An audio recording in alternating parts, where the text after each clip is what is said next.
புயல் அடித்தாலும் மழை அடித்தாலும் என் துதிகள் ஓயாது.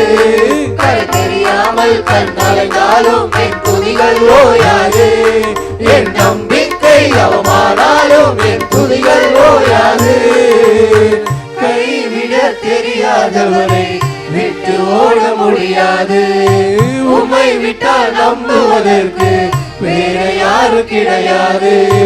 கைவிட தெரியாதவரை விட்டு ஓட முடியாது. உம்மை விட்டால் நம்புவதற்கு எனக்கு யாரும் கிடையாது.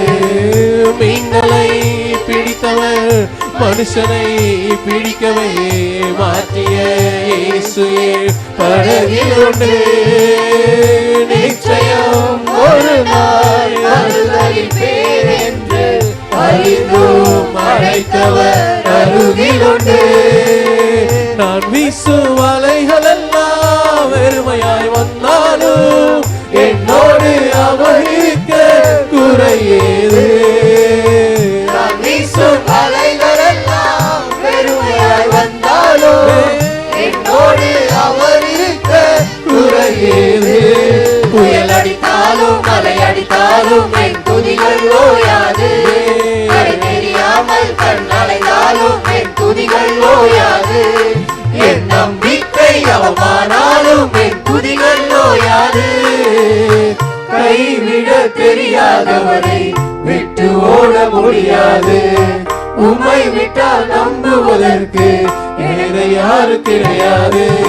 கைவிட தெரியாதவரை விட்டு ஓட முடியாது.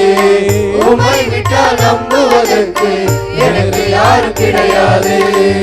கடலிலே மிதந்திடும் படகை நான் நம்பல, கடல் மீது நடப்பவரை நம்பி வந்தே. நீந்திட தெரிந்த மீனவனாயிருந்தோ நீர் வந்து கை தூக்க காத்திருந்தே. கடலிலே மிதந்திடும் படகை நான் நம்பல, கடல் மீது நடப்பவரை நம்பி வந்தே. நீந்திட தெரிந்த மீனவனாயிருந்தோ நீர் வந்து கை தூக்க காத்திருந்தே. நான் மூழ்கும் செய்திய ஊர் பேச விட மாட்டீ, அழைத்தவர் கைவிடலன்னு பேச வைத்தீ. நான் மூழ்கும் செய்திய ஊர் பேச விட மாட்டீ, அழைத்தவர் கைவிடலன்னு பேச வைத்தீ. புயல் அடித்தாலும் மழை அடித்தாலும் என் துதிகள் ஓயாது. கரை தெரியாமல் கண்ணலைந்தாலும் என் துதிகள் ஓயாது. என் நம்பிக்கை அவமானாலும் என் துதிகள் ஓயாது. கைவிட தெரியாதவரை விட்டு ஓட முடியாது. உம்மை விட்டால் நம்புவதற்கு வேற யாரும் கிடையாது. கைவிட தெரியாதவரை விட்டு ஓட முடியாது. உம்மை விட்டால் நம்புவதற்கு எனக்கு யாரும் கிடையாது. புயல் அடித்தாலும் மழை அடித்தாலும் என் துதிகள் ஓயாது. கரை தெரியாமல் கண்ணலைந்தாலும் என் துதிகள் ஓயாது. என் நம்பிக்கை அவமானாலும் என் துதிகள் ஓயாது. கைவிட தெரியாதவரை விட்டு ஓட முடியாது. உம்மை விட்டால் நம்புவதற்கு வேற யாரும் கிடையாது. கைவிட தெரியாதவரை விட்டு ஓட முடியாது. உம்மை விட்டால் நம்புவதற்கு எனக்கு யாரும் கிடையாது. ஹல்லேலூயா, ஹல்லேலூயா, ஹல்லேலூயா. ஆமென். அவரை விட்டால் நம்புவதற்கு நமக்கு வேற யாரும் இல்லை. ஹல்லேலூயா. மனுஷனை நம்புவது ஒன்றதுக்கு லாய்க்கு இல்லை. ஹல்லேலூயா, ஹல்லேலூயா. நம்ம ஒரு மனுஷனை நம்புது, நாசியில சுவாசி உள்ள ஒரு மனுஷனை நம்பக்கூடாது. ஹல்லேலூயா. என் கர்த்தர் பேர்ல நான் பிரியமா இருப்பேன். ஹல்லேலூயா. கர்த்தர் எனக்காக யாவையும் செய்திருக்கிறார், அவர் இன்னும் செய்ய வல்லவராயிருக்கிறார். ஹல்லேலூயா. நான் ஆராதிக்கிற தேவன் அவர் ஜீவன் உள்ள ஒரு தேவன். ஹல்லேலூயா. அடுத்ததாக ஒரு அருமையான ஒரு பாடல். இந்த பாடல் எத்தனை பேருக்கு தெரியும் எங்களுக்கு தெரியல. இந்த பாடல் சொல்லுகிறது, நன்றியோடு நான் துதி பாடிடுவேன் இந்த இயேசு ராஜனை, எனக்காய் நீ செய்திட்ட நன்மைக்காய் என்றும் நன்றி கூறுவேன் நான். ஹல்லேலூயா. யாருக்காவது இந்த பாட்டு தெரியுமா? இதுக்கு முன்னாடி கேட்டிருக்கீங்களா இந்த பாடல்? அல்லேலூயா. இந்த பாடல் வந்து ஒரு 4 வருஷம் இருக்கும், 4 வருஷம் ஆயிடுச்சு இந்த பாடல் வந்து. ஓகே, தெரியாதவங்க நீங்கள் பார்த்து கட்டுங்க. ஒரு அருமையான ஒரு பாடல். இந்த பாடல் சொல்லுகிறது, எனக்கு அடங்காத நன்மைகள் யாவையும் எனக்கு நீர் தந்தீரே. அல்லேலூயா. நான் நினைக்காத நன்மைகள் அளிக்கிற தேவனை நான் ஆராதிக்கிற தேவன். அல்லேலூயா, அல்லேலூயா. நாம் கடந்து வந்த பாதைகளை நாம் நினைத்து பார்க்கும் பொழுது கர்த்தருக்கு நம்ம நன்றியோடு ஒரு ஆராதனை செலுத்தணும். அல்லேலூயா, அல்லேலூயா. நன்றி செலுத்துகிற ஒரு ஆராதனையில் நாம் இருக்கும் பொழுது இந்த பாடலை பாடி நம் கர்த்தருடைய நாமத்தை மகிமைப்படுத்தலாம். இந்த பாடல் பாட்டு புத்தகத்தில் கூட இருக்குன்னு நினைக்கிறேன். 1705வது பாடல், 1705வது பாடல் இந்த பாட்டு புக்கில் கூட இருக்கு. தெரியாதவங்க எடுத்துக்கொள்ளுங்க. உங்களுக்கு வாட்ஸ்அப் நம்ம சர்ச் குரூப்பில் கூட போட்டிருக்கோம். தெரியாதவங்க நீங்கள் அங்கேருந்து கூட நீங்கள் பார்த்து நம்ம கற்றுக்கொள்ளலாம். எல்லாம் உற்சாகமாய் பாடி கர்த்தருடைய நாமத்தை மேம்படுத்தல ஒரு அருமையான ஒரு பாடல். நன்றியோடு நான் துதி பாடுவேன் என்ன நேசுராஜனே, எனக்காய் நீ செய்திட்ட நன்மைக்காய் என்றும் நன்றி கூறுவேனா. நன்றியோடு நான் துதி பாடுவேன் எந்த நேசுராஜனே, எனக்காய் நீ செய்திட்ட நன்மைக்காய் என்றும் நன்றி கூறுவேனா. எண்ணில் அடங்கா நன்மைகள் யாவையும் எனக்களித்திடும் நாதனே, எண்ணில் அடங்கா நன்மைகள் யாவையும் எனக்களித்திடும் நாதனே,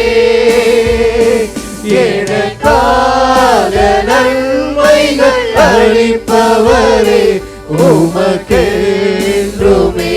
துதியே. எனக்காக நன்மைகள் அளிப்பவரே உமக்கென்றுமே துதியே. நன்றியோடு நான் துதி பாடுவேன் எந்த நேசுராஜனே, எனக்காய் நீ செய்திட்ட நன்மைக்காய் என்றும் நன்றி கூறுவேனா. நன்றியோடு நான் துதி பாடுவேன் எந்த நேசுராஜனே, எனக்காய் நீ செய்திட்ட நன்மைக்காய் என்றும் நன்றி கூறுவேனா. சத்ய தெய்வத்தின் ஏகமைந்தரே விசுவாசி பேருமையே, சத்ய தெய்வத்தின் ஏகமைந்தரே விசுவாசி பேருமையே, வரும் காலம் முழுவதும் உம் கிருபை வரங்கள் பொழிந்திடுமே. வரும் காலம் முழுவதும் உம் கிருபை வரங்கள் பொழிந்திடுமே. நன்றியோடு நான் துதி பாடுவேன் எந்த நேசுராஜனே, எனக்காய் நீ செய்திட்ட நன்மைக்காய் என்றும் நன்றி கூறுவேனா. நன்றியோடு நான் துதி பாடுவேன் எந்த நேசுராஜனே, எனக்காய் நீ செய்திட்ட நன்மைக்காய் என்றும் நன்றி கூறுவேனா. முழங்கால்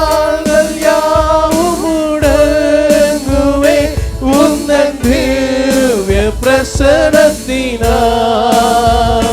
முழங்கால்கள் யாவும் முடங்குமே உந்தன் திவ்ய பிரசனத்தினார். முற்றமுடிய எல்லையும் காப்பவரே உமக்கென்றுமே துதியே. முற்றமுடிய எல்லையும் காப்பவரே உமக்கென்றுமே துதியே. நன்றியோடு நான் துதி பாடுவேன் எந்த நேசுராஜனே. எனக்காய் நீ செய்திட்ட நன்மைக்காய் என்றும் நன்றி கூறுவேன் நான். நன்றியோடு நான் துதி பாடுவேன் எந்த நேசுராஜனே. எனக்காய் நீ செய்திட்ட நன்மைக்காய் என்றும் நன்றி கூறுவேன் நான். கலங்காதே திகையாதே என்றவரே என்னை காத்து நடத்திடுவே. கலங்காதே திகையாதே என்றவரே என்னை காத்து நடத்திடுவே. கண்மணி போல் என்னையும் காப்பவரே கரை சேர்த்திட வந்திடுவே. கண்மணி போல் என்னையும் காப்பவரே கரை சேர்த்திட வந்திடுவே. நன்றியோடு நான் துதி பாடுவேன் எந்த நேசுராஜனே. எனக்காய் நீ செய்திட்ட நன்மைக்காய் என்றும் நன்றி கூறுவேன் நான். நன்றியோடு நான் துதி பாடுவேன் எந்த நேசுராஜனே. எனக்காய் நீ செய்திட்ட நன்மைக்காய் என்றும் நன்றி கூறுவேன் நான். கலங்காதே திகையாதே என்றவரே என்னை காத்து நடத்திடுவே. சொல்லுமா. கலங்காதே திகையாதே என்றவரே என்னை காத்து நடத்திடுவே. கண்மணி போல் என்னையும் காப்பவரே கரை சேர்த்திட வந்திடுவே.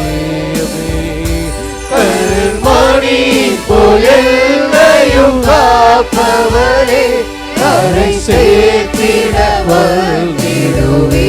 கரங்களை ஊற்றி சொல்லுமா. நன்றியோடு நான் துதி பாடுவே எந்த நேசுராஜனே. எனக்காய் நீ செய்திட்ட நன்மைக்காய் என்றும் நன்றி கூறுவேன் நான். நன்றியோடு நான் துதி பாடுவேன் எந்த நேசுராஜனே. எனக்காய் நீ செய்திட்ட நன்மைக்காய் என்றும் நன்றி கூறுவேன் நான். என்னில் அடங்க நன்மைகள் யாவையும் எனக்கு அளித்திடும் நாதனே. என்னில் அடங்க நன்மைகள் யாவையும் எனக்கு அளித்திடும் நாதனே. எனக்காக நன்மைகள் அளிப்பவரே உமக்கென்றுமே துதியே. நினைக்காத நாதரே உமக்கென்றுமே துதி. உலகின் ஆழத்திற்கு சொல்லுவோம் நன்றியோடு நான் துதி பாடுவேன் எந்த சுராஜனே. எனக்காய் நீ செய்திட்ட நன்மைக்காய் என்றும் நன்றி கூறுவேன் நான்.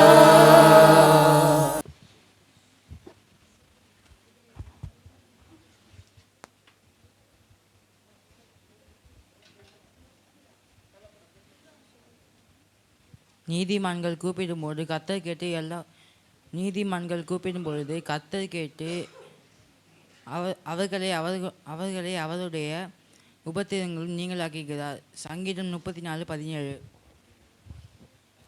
கர்த்தர் மேல் உன் பாரத்தை வைத்துவிடு, அவர் உன்னை ஆதரிப்பார். நீதிமான்களை ஒருபோதும் தள்ளாட ஒட்டார். சங்கீதம் 55:22. லேவியராகமம் 20:26. கர்த்தராகிய நான் பரிசுத்தராய் இருக்கிறபடினாலே நீங்களும் எனக்கேற்ற பரிசுத்தவான்களாய் இருப்பீர்களாக. நீங்கள் என்னுடையவர்களாய் இருக்கிறபடிக்கு உங்களை மற்ற ஜனங்களை விட்டு பிரித்து எடுத்தேன். தேவனே, என் விண்ணப்பத்தின் என் சத்தத்தை கேட்டறலும், சத்ருவால் வரும் பயத்தை நீக்கி என் பிராணனை காத்தறலும். சங்கீதம் 64:1. சங்கீதம் 119:1-8 கர்த்தருடைய வேதத்தின்படி நடக்கிற உத்தம மார்க்கத்தார் பாக்கியவான்கள். அவருடைய சாட்சிகளை கைக்கொண்டு அவரை முழு இருதயத்தோடும் தேடுகிறவர்கள் பாக்கியவான்கள். அவர்கள் அநியாயம் செய்வதில்லை, அவருடைய வழிகளில் நடக்கிறார்கள். உமது கட்டளைகளை நாங்கள் கருத்தாய் கைக்கொள்ளும்படி நீர் கற்பித்தீர். உமது பிரமாணங்களை நான் கண்ணோக்கும்போது வெட்கப்பட்டு போவதில்லை. உமது பிரமாணங்களை நான் கைக்கொள்ளும்படி நீர் கற்பித்தீர். நான் உம்முடைய கற்பனைகளெல்லாம் கண்ணோக்கும் போது வெட்கப்பட்டு போவதில்லை. உம்முடைய நீதி நியாயங்களை நான் கற்றுக்கொள்ளும் போது செம்மையான இருதயத்தால் உமது துதிப்பேன். உமது பிரமாணங்களை கைக்கொள்ளுவேன், முற்றிலும் என்னை கைவிடாதேயும். கர்த்தர் உங்கள் முன்னே போவார், இஸ்ரவேலின் தேவன் உன் பின்னே அவர்களை காக்கிறவராய் இருப்பாய். For the Lord will go before you, the God of Israel will be your rear guard. Isaiah 52:12. சங்கீதம் 34:4. நான் கர்த்தரை தேடுவேன், அவர் எனக்கு செவி கொடுத்து என்னுடைய எல்லா பயத்துக்கும் என்னை நீங்களாக்கி விடுவார். நீதிமொழிகள் 2:10-11. ஞானமுன் இருதயத்தில் பிரவேசித்து அறிவு உன் ஆத்துமாவுக்கு இன்பமாய் இருக்கும்போது நல்லோசனை உன்னை காப்பாற்றும், புத்தி உன்னை பாதுகாக்கும். உன் நிர்வாணம் வெளிப்படும், உன் லச்சை காணப்படும். நான் ஒருவனை பாராமல் நீதியை சரி கட்டுவேன். ஏசாயா 47:3. ஆகாய் 2:6-7. சேனைகளின் கர்த்தர் சொல்லுகிறார், கொஞ்ச காலத்துக்குள்ளே இன்னும் ஒரு முறை நான் வானத்தையும் பூமியையும் சமுத்திரத்தையும் வெட்டாந்தரையையும் அசைய பண்ணுவேன், சகல ஜாதிகளையும் அசைய பண்ணுவேன். ஜாதிகளாலே விரும்பப்பட்டவர் வருவார், இந்த ஆலயத்தை மகிமையில் நான் நிறைய பண்ணுவார் என்று சேனைகளின் கர்த்தர் சொல்லுகிறார். மலர் போன்ற பாதங்களில் மன்னவா என் மனதை நான் தொலைத்தே, அலங்கார மாளிகையாய் உமக்கு ஆலயமாய் நான் இருப்பேன். மலர் போன்ற பாதங்களில் மன்னவா என் மனதை நான் தொலைத்தே, அலங்கார மாளிகையா உமக்கு ஆலயமாய் நான் இருப்பேன். மலர் போன்ற பாதங்களில் மன்னவா என் மனதை நான் தொலைத்தே, அலங்கார மாளிகையா உமக்கு ஆலயமாய் நான் இருப்பேன்.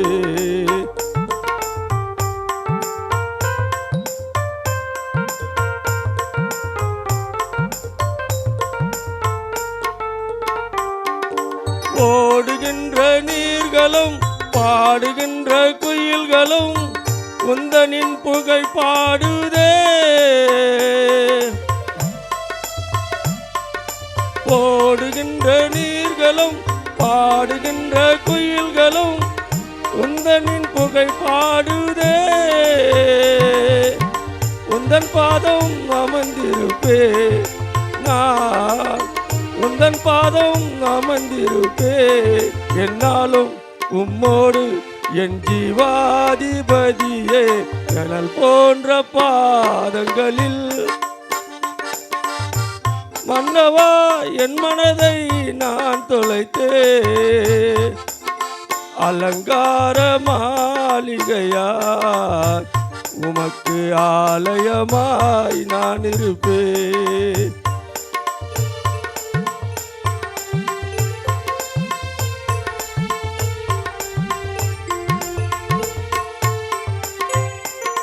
கால்களுக்கு தீபமும் பாதைக்கு வெளிச்சமும் நீ தந்த திருவேதமே. கால்களுக்கு தீபமும் பாதைக்கு வெளிச்சமும் நீ தந்த திருவேதமே. தினம் தினம் தியானித்திடுவேன் நான், தினம் தினம் தியானித்திடுவேன். உயிரோடு உயிராக நான் உம்மோடு வாழ வேண்டும். மலர் போன்ற பாதங்களில் மன்னவா என் மனதை நான் தொலைத்தேன். அலங்கார மாளிகையாய் உமக்கு ஆலயமாய் நான் இருப்பேன்.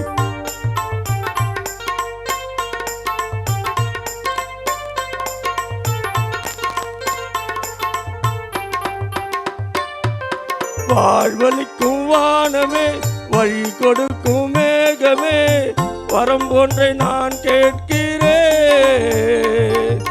வாழ்வளிக்கும் வானமே, வழி கொடுக்கும் மேகமே, வரம் ஒன்றை நான் கேட்கிறேன். ஒருபோதும் உம்மை மறவா நான், ஒருபோதும் உம்மை மறவா. மனதாலே நினைப்பாரே உம்மை நாள்தோறும் பாட வேண்டும். மலர் போன்ற பாதங்களில் மன்னவா என் மனதை நான் தொலைத்தேன். அலங்கார மாளிகையா உமக்கு ஆலயமாய் நான் இருப்பேன். மலர் போன்ற பாதங்களில் மன்னவா என் மனதை நான் தொலைத்தேன்.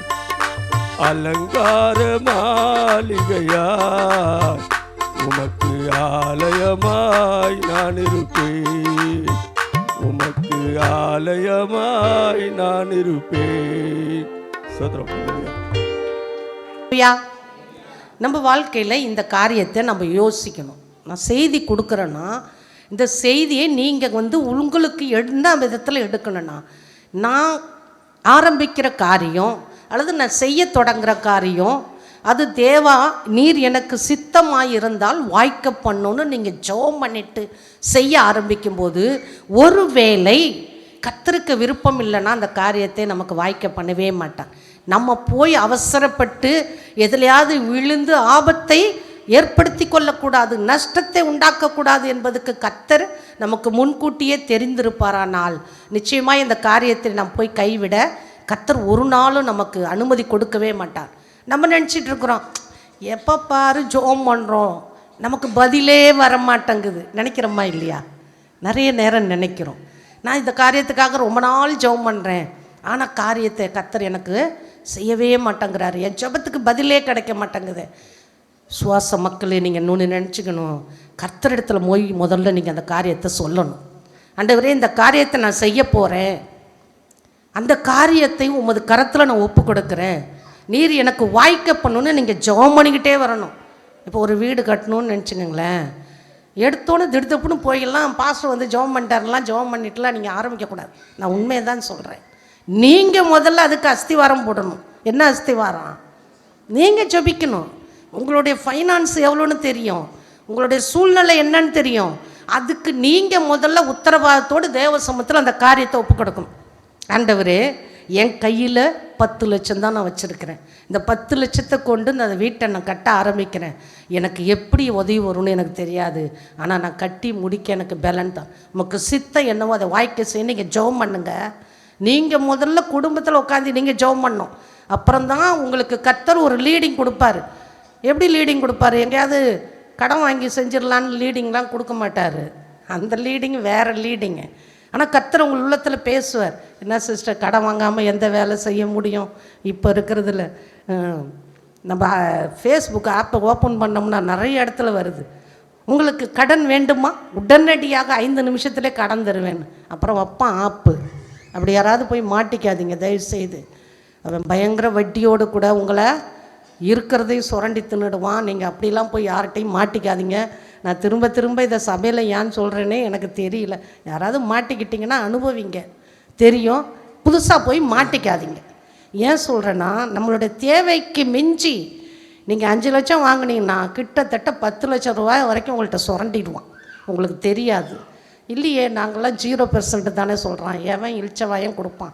0%க்கு அவனுக்கு சொத்தை நமக்கு கொடுப்பான்? கொடுக்க மாட்டான் ஒருத்தனும். கண்டிப்பாக அதில் ஒரு சூட்சுமம் இருக்குது, நமக்கு தெரியாது. போய் எங்கேயும் மாட்டிக்காதீங்க. அப்போது பாருங்கள், நீங்கள் முதல்ல உங்கள் வீட்டில் ஜெபம் பண்ணணும். எனக்கு ஆலோசனை தாங்கப்பா அப்படின்னு நீங்கள் ஜெபம் பண்ணுங்க. அது நல்ல ஒரு ஜெபம் பண்ணி எவ்வளோ நாள் சிஸ்டர் ஜெபம் பண்ணும்? உங்கள் உள்ளத்தில் கர்த்தர் ஒரு லீடிங்கை கொடுப்பார். இப்படி செஞ்சால் நல்லா இருக்குன்னு ஒரு லீடிங்கை கொடுப்பார். அது வரைக்கும் நீங்கள் ஜெபம் பண்ணுங்க. அப்புறம் ஊழியக்கார்ட்ட சொல்லுங்கள். ஊழியக்காரரும் ஜெபம் பண்ணுவோம், நாங்களும் கண்டிப்பாக ஜெபம் பண்ணுவோம். அது கர்த்தர் வாய்க்க பண்ணுவாரானால் அதுக்கு எந்த ஆபத்தும் இருக்காது, எந்த சோர்வும் இருக்காது, எந்த தடையும் இருக்காது. நீங்கள் சுமூகமாக முடிக்கலாம். அல்லேலூயா. அப்படிதான் தாவீது, அவன் போன இடத்துலலாம் கர்த்தர் அவனை காப்பாற்றினார்னா அவன் நல் யோசனை செய்து யுத்தம் பண்ணினான். அதனால தான் கர்த்தர் அவனுக்கு எல்லாவற்றையும் வாய்க்க செய்தான். கர்த்தருடைய நாமம் மகிமைப்படட்டும். சரி, இப்போது மனுஷனுடைய யோசனைகள் என்னவென்று வேதம் சொல்லுகிறது. நம்ம எல்லாரும் என்னென்ன யோசிக்கிறோம் அப்படின்னு ஒரு சில வார்த்தைகளை மாத்திரம் நான் எடுக்கிறேன். சங்கீதம்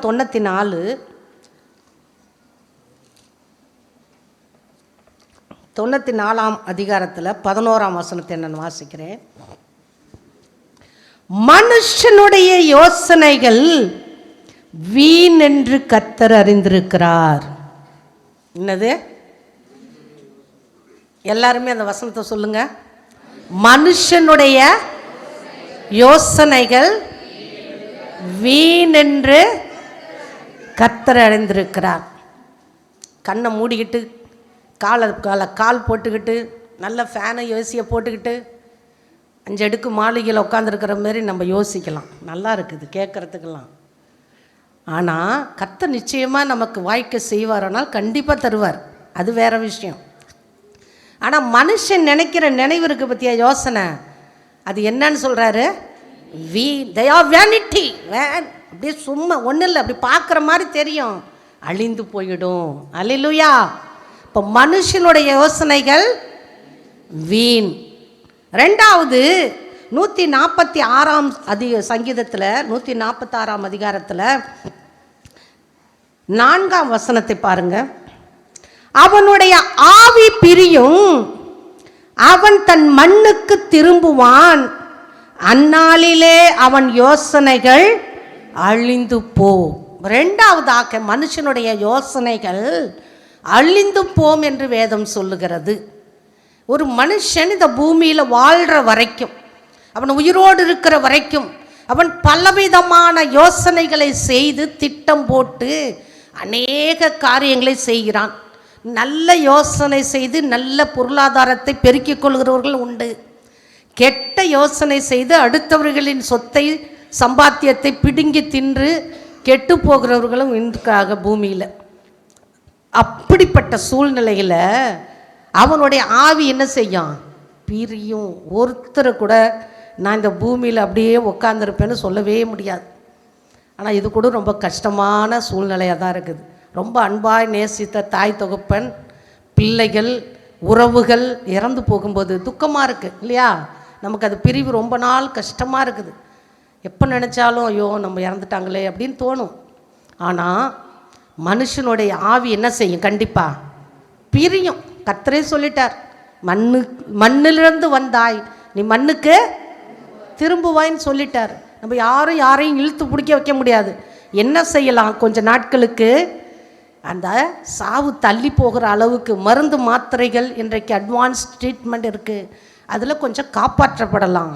ஆனால் கர்த்தர் குறித்த நாளிலே கண்டிப்பாக அவனுடைய ஆவி பிரியும். அவன் ஆவி பிரிஞ்சிச்சுன்னா அவன் இருதயத்தில் சிந்தையில் மனசில் என்னென்ன யோசித்தானோ அந்த யோசனைகள் அத்தனையும் அழிந்து போம், அவனோடு கூட அழிந்து போம். இன்றைக்கு நல்ல விலையேற பெற்ற கிருபைகளை கொடுத்துருக்கிற கர்த்தருடைய பிள்ளைகளும் இருக்கட்டும், கர்த்தருடைய ஊழியக்காரர்கள் இருக்கட்டும், இல்லை உலக வாழ்க்கையில் இருக்கக்கூடிய அரசியல்வாதிகளாக இருக்கட்டும், நல்ல பாடுகிற கிருபை உள்ளவர்களாக இருக்கட்டும், நல்ல நடிக்கிற திறமை உள்ளவர்களாக இருக்கட்டும், யாராக இருந்தாலும் அவர்கள் ஆவி பிரியும் போது அவர்கள் இருதயத்தில் யோசித்த அத்தனை யோசனைகளும் அவர்கள் செய்த நல்ல காரியங்கள் எத்தனையுமே என்ன செஞ்சிடும்? அழிந்து போயிடும், அவர்களோடு கூட அழிந்து போய்விடும். மூன்றாவதாக சங்கீதம் எழுதின புஸ்தகம் 81ஆம் அதிகாரம் 12ஆம் வசனத்தை வாசிக்கிறேன் பாருங்க. ஆகையால் அவர்கள் இருதயத்தின் கடினத்துக்கு விட்டுவிட்டேன், தங்கள் யோசனைகளின்படியே நடந்தார்கள். ஆண்டவர் கர்த்தர் எச்சரிக்கிறார், சில விஷயங்களை எச்சரிக்கிறார். நீ செய்யாதப்பா, இந்த இடத்துக்கு போகாத, இந்த காரியத்தை உன் மனசுலேருந்து எடுத்துருன்னு எச்சரிப்பை கொடுப்பார். அது யாரோ பெரியவங்க மூலமாக சொல்லுவார், இல்லை ஊழியக்காரர்கள் மூலமாக சொல்லுவாங்க, இல்லை நண்பர்கள் மூலமாக கூட சொல்லுவாங்க. ஆனால் அவங்க யாரும் அந்த காதலே வாங்காமல் அவன் இஷ்டப்படி அவன் என்ன செய்வான்? போயிட்டே இருப்பான். அதனால தான் அந்த வசனம் சொல்லுது, ஆகையால் அவர்கள் இருதயத்தின் கடினத்துக்கு விட்டுருவார். சில நேரம் அப்படியே எச்சரிப்பை கொடுப்பார். அந்த எச்சரிப்பிலேருந்து வழி விலகி வந்துட்டா தப்பிக்கப்படுவோம். இல்லைன்னா அவங்க இருதயத்தில் என்ன கடினமாக அப்படியே யோசித்து செய்கிறாங்களோ அந்த கடினத்துக்கே விட்டுருவார். அப்போ தங்கள் யோசனைப்படியே நடப்பான், போவான், ஆபத்தில் சிக்கிக்குவான்.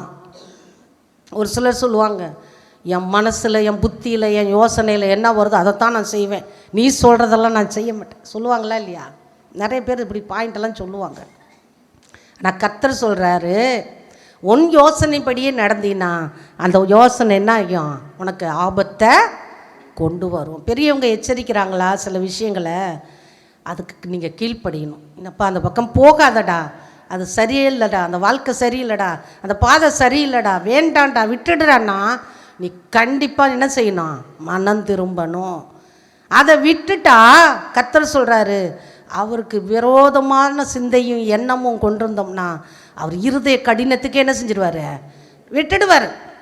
அப்புறம் போய் ஆபத்தில் சிக்கிக்கிட்டு, ஐயோ நான் ஆபத்தில் சிக்கிக்கிட்டேன்னு அப்போல்லாம் இறக்கம் செய்கிறதுக்கு கர்த்தர் ரொம்ப யோசிப்பார். நமக்கே நம்ம வீட்டில் பிள்ளைங்க ரொம்ப தொந்தரவு கொடுக்கும்போது என்ன செய்கிறோம்? ஒரு போடுறோமா இல்லையா? அது மாதிரி தான் கர்த்தரும். ஆமென், அல்லேலூயா.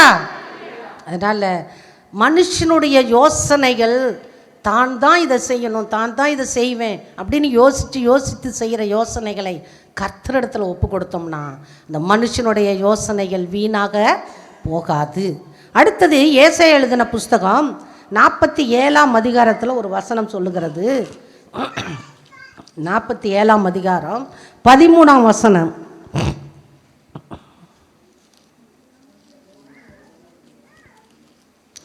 உன் திரளான யோசனைகளினால் நீ இளைத்து போனாய். இளைத்து போனதுன்னா என்னது? ஒல்லியா போகிறது. வேதத்தில் அம்னோன்னு ஒருத்தன் தான், அப்சலோமுடைய பொண்ணு தாமார் ரொம்ப அழகாக இருந்தான், ரொம்ப பயங்கர அழகாக இருந்தான். அவளை பார்க்கும்போதெல்லாம் இவனுக்கு எப்படியாவது அவளை மனைவியாக அடையணும்னு நினைக்கிறான். ஆனால் அவனுக்கு ஒரு வேலைக்காரன் இருந்தான். அவன் சாப்பிடாம கொல்லாமல் இவன் அப்படியே சுருண்டுக்கிட்டே படுத்துருக்குறான். நல்லா கவனிங்க, வாலி பிள்ளைங்கள்லாம் நல்லா கவனிங்க. சாப்பிட்றது கிடையாது. அந்த வேலைக்காரன், அம்னோனுக்கு வேலைக்காரன் ஒருத்தன் இருக்கிறான். அதெல்லாம் எடுத்து எனக்கு சொல்ல டைம் இல்லை. அவன் வந்து பார்க்குறான் இவனை, அப்பா என்னப்பா நீ நாளுக்கு நாள் என்ன செஞ்சுக்கிட்டே போகிற? மெலிச்சுக்கிட்டே போறியப்பா, உன் மனசில் ஏதாவது கவலை இருக்காப்பா சொல்லுப்பா என்கிட்டங்கிறான். அந்த வேலைக்காரனை நம்பி சொல்கிறான், ஆமாம் என் மனசுக்குள்ளே ஒரு கவலை இருக்குது. என்ன கவலை? அந்த தாமாரை நான் அடையணும், அது மட்டும்தான் என் மனசில் இருக்கிற எண்ணம்னா. அப்படியா, இது ஒன்றும் பெரிய விஷயம் இல்லைப்பா, அதெல்லாம் முடிச்சிடலாம்ப்பாண்ணா. இந்த ராஜதந்திரின்னு சொல்லுவாங்க தெரியுமா ஒரு வார்த்தை, இந்த ராஜதந்திரமான வார்த்தைகள் ராஜ அரண்மனையில் இருக்கிறவனுக்கு நல்லா தெரியும், அரசியல்வாதிகளுக்கு கூடவே இருக்கிற பிஏக்களுக்கு நல்லா தெரியும். அப்போது அந்த அம்னோனுடைய வேலைக்காரன் சொல்கிறான், இவ்வளோ தானே முடிச்சிடலான்னு. உடனே இவன் மயங்கி படுத்து அப்படியே சுருண்டுன்னு கிடக்கிறான். ராஜா கிட்ட போய் சொல்கிறான், ராஜா ராஜா தாவீதுக்கிட்ட போய் சொல்கிறான், அவருக்கு நல்ல உடம்பு முடியாமல் போயிடுச்சு, அந்த தாமாரை வர வச்சு அவ கையால் பலகாரம் சுட்டு கொடுத்தா ராஜா என்ன செஞ்சிடுவார், ராஜகுமாரன் நல்லா தெம்பாயிடுவார், ஏஞ்சி உக்காந்துருவாருன்னு. எவ்வளோ ஒரு சூழ்ச்சி பாருங்க. உடனே ராஜா அப்படிதானா, சரிப்பா அந்த அம்மா தாமார் கையால் ஒரு பலகாரம் சுட்டு அனுப்புன்னு சொல்லியாச்சு. அந்த அம்மா அவள் இடத்துல இருந்தே நான் சுட்டு அனுப்புகிறேங்கிறா. முடியாது முடியாது, நீ ஏன் வீட்டுக்கு வந்து சுட்டு கொடு அப்படின்னு சொல்கிறான். அப்போது அவள் போய் அங்கே அந்த பதார்த்தத்தை ரெடி பண்ணோன்னே எல்லோரும் என்னை விட்டு போயிடுங்க போயிடுங்க, தாமார் மட்டும்தான் என்கிட்ட இருக்கணும், அவள் கையால் தான் நான் வாங்கி சாப்பிட்ணும், எல்லோரும் வெளியே போயிடுங்கண்ணா. எல்லோரும் வெளியே போன சந்தர்ப்பத்தில் அந்த அம்னோன்னு அந்த தாமாரை மிஸ்யூஸ் பண்ணிட்டான், அவளை கெடுத்து போட்டான். அந்த தாமார் சொல்கிறா, நீ இஸ்ரவேலிலே மதிக்கெட்ட காரியத்தை செய்கிற, இப்படி செய்யாத, உனக்கு நான் வேணும்னா ராஜா கிட்ட பேசு, ராஜா உனக்கு என்ன செய்வார், என்னை கொடுப்பார், நீ தயவு செய்து இந்த மதிக்கெட்ட காரியத்தை செய்யாதேன்னு அவள் எவ்வளோ கெஞ்சி பார்க்குறா. அவனுடைய இளைத்து போன அந்த வருத்தத்தில் அவன் அடைய வேண்டும் என்ற விருப்பத்தில் இருக்கக்கூடிய அந்த ஆத்துமாவில் அவள் சொல்கிற வார்த்தை எதுவுமே காதில் வாங்கிக்கல. அவள் என்ன செய்கிறான், அவளை மிஸ்யூஸ் பண்ணி அவளை துரத்துறான். அப்போ தான் ஒரு வார்த்தை சொல்கிறா, நீ எனக்கு முன்ன செய்தவ துரோகத்தை விட நீ இப்பொழுது செய்கிற துரோகம் அதிகமாக இருக்குது.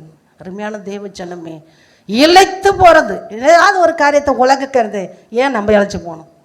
சாப்பிடுங்க, தெம்பாயிருங்க. வாலிய பசங்களாம் எதையாவது ஒன்றை போட்டு குழப்பிங்கனே கிடக்குறீங்கன்னே, அதெல்லாம் மாய கொஞ்ச நாள் தான். கல்யாணம் பண்ணோன்னே ஒரு 3 மாதத்துக்கு அந்த மனைவியை தூக்கி இடுப்பில் வச்சுக்கிட்டே தெரிவாங்க.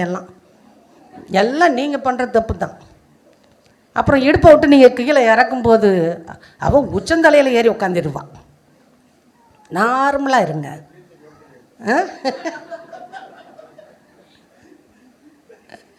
நார்மலாக இருங்க, பேலன்ஸ்டாக இருங்க, உங்கள் வாழ்க்கை ஸ்மூத்தாக இருக்கும். அல்லேலூயா அல்லேலூயா.